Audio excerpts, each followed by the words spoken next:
I've previously said that I think these people are doing alchemy, and I'll show you why. I'm starting with Alice in Wonderland because it's well known around this realm. The Red King and White Queen are alchemical allegories, and their union represents the process of uniting opposites to create a greater, fully unified product of that union. Descriptions of alchemical processes often describe the reactions of sulfur and mercury. The Red King is sulfur, the active, volatile, and fiery principle, while the White Queen is mercury, the material, passive, and fixed principle. Mercury has substance, but it has no definitive form on its own. It needs an active principle to shape it. The Red Queen here takes the place of the Red King because this is actually a bloke. Can you see that they're wearing the same colours? The White Queen is on the right, and in this film, they spell it out for you. It's alchemy. All of the bottles and vials and flasks, they are showing you she's an alchemist. The stages of alchemical progression involved in the great work, the ultimate goal of alchemy involving the perfection of the soul, represented allegorically as the transmutation of common lead into perfect gold, anegredo, albedo, and rubedo. Sometimes they do depict the Red King and White Queen as roses. In alchemy, the red rose is regarded as a masculine, active, expansive principle of soul or spirit, while the white rose represents the feminine, receptive, contractive principle of lunar soul. The combination of white and red roses, spirit and soul, symbolizes the birth of the philosopher's child, Mercury. During the operation of conjunction, the relationship of the masculine red rose to the feminine white rose is the same relationship depicted in alchemical images of the Red King and the White Queen, or the red sun and white moon. White roses were linked to the white phase of the work, while the red rose was associated with the red phase. In many adaptations, they show she's painting white roses with red paint. It's the sulfur and mercury combined. We have the red rose on the left, the white rose on the right, and cinnabar, which represents mercury, in the middle. There's a lot of things hidden in this picture, and I'll show you. Those three flowers in alchemy are on the teapot. When the sun and moon combine, the mercurial child is represented by a six-pointed star. That exact star is on this teapot. The hatter's hair is white, representing the White Queen. The tea is red, representing the Red King, with Mercury in the middle. At the bottom, the jug has the scepter of Jove, and it's purple. You thought these were just designs, but they're actually telling you something. The chair behind Alice reminds me of the Hindu gods with the snakes behind them. You can also think of Medusa. The chair is lit around her, but not higher up. The snake connects to the dragon, which I'll explain soon. The hatter is meant to be pouring tea, but it looks like blood. The rose has obvious connections with sexual energy and alchemy. The rose-coloured blood of the alchemical redeemer, or the warm red tincture, were references to healing effects of purified sexual energy. For instance, the Renaissance alchemist Gerhard Dorn calls rose-coloured blood a vegetabile naturae, whereas ordinary blood was a vegetabile materiae. In other words, rose-coloured blood carries the natural essence, or soul, while ordinary blood simply functions on the physical level to supply oxygen to cells. In these old manuscripts, you see people or animals in flasks. They aren't real people. They are representations of the alchemical process. The reason they're in a bottle is because it's creating an environment for the energy around it to form and condense. At the top of the flask there's a crown, which I think might be regulus. Chemistry archaic, a metallic form of a substance obtained by smelting or reduction. The more or less impure button, global, or mass of metal or metallic substance formed beneath the slag in smelting and reducing ores. Alice drinks the potion and shrinks, perfectly falling into the bottle. Do you see what they've done here? She represents the prima materia, and the work has begun. The phase of blackening, which usually marked the beginning of the work, was brought about either by heating the prima materia in the process of calcination or by the process of putrefaction, a slow rotting or digestion over a period of weeks or months. The black crow or raven was often associated with this calcination, for on vigorous heating, the calcinated material would usually carbonize and layers would flake off and move, like a crow's wings in the flask. As soon as she's in the bottle, everything around her goes black. You didn't wonder why that was there. Immediately after the dodo arrives, it looks like there's a crow pushing him along. The black crow, sometimes also the raven, is the beginning of the great work of soul alchemy. This indicates the initial stages of the alchemist's encounter with his inner space through withdrawing from the outer world of the senses in meditation and entering what is initially the dark inner world of the soul. Thus, this stage is also described in alchemical text as the blackening, the negredo experience, and is often pictured as a death process, as in the caput mortuum, the death's head, or as some alchemist illustrations show, the alchemist dying within a flask.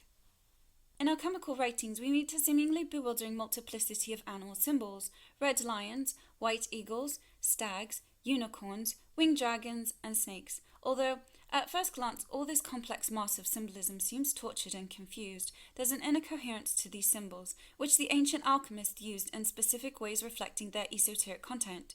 In this article, I wish to consider a particularly tight-knit group of these animal symbols: the birds of alchemy, the black crow, white swan, peacock, pelican, and phoenix. After the dodo leaves, the next scene is a pelican. There's a red owl. I think owls represent plasma. The red, white, and green could be a reference to the Mexican flag. Do you see the eagle and snakes here? The colors of those birds also remind me of the three caballeros, which is another connection to Mexico. This bottle is called a retort, and it's used for distillation. Alice isn't looking where she's going and trods on a duck horn.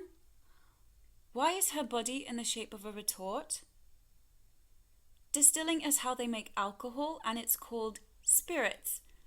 Is that because they invoke these metal gods and then entities attached to the alcohol? Just something to think about. We sometimes see peacocks in a flask, and according to this, it's a phase in alchemy. At this point, the alchemist would often encounter the peacock's tail, a sudden appearance of a rush of colours, an iridescence on the surface of the material in the flask, which made some think they had achieved their goal. This could arise through the formation of a layer of oil on the surface of the watery mass, or some oxidation-reduction reaction, say, on the surface of liquid metal. Alice resembles a peacock wearing bright colours with feathers in her hat. The collar around her neck looks like peacock feathers as well. Or the shapes of the church window. Remember that color has a frequency and an energy. In the book, there's a chapter about the lion and the unicorn. Some film adaptations include it, but most don't. Not all alchemists use the symbolism of the peacock's tail, and another stage often met at this point in the cycle was the meeting with the green lion. Physically, the green lion was usually a name for vitriol, or the sulfuric acid created by distilling the green crystals of iron sulfate in a flask. The green lion could also be the nitric acid formed from heating saltpeter or niter and iron sulfate.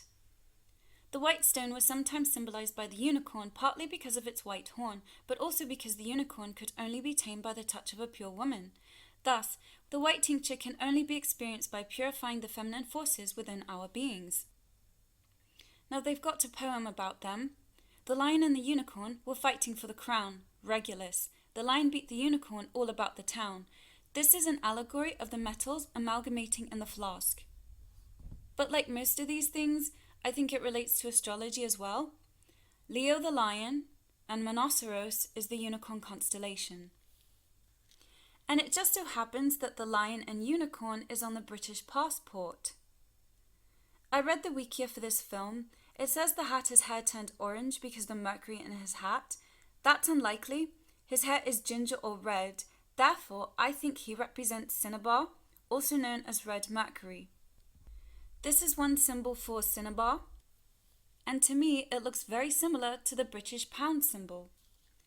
The American passport contains alchemical symbols as well. Did you notice the eagle? The eagle's alchemical symbolism can readily be recognized in that the goals of alchemy are the transmutation of base metals or spirits into more purer or finer ones.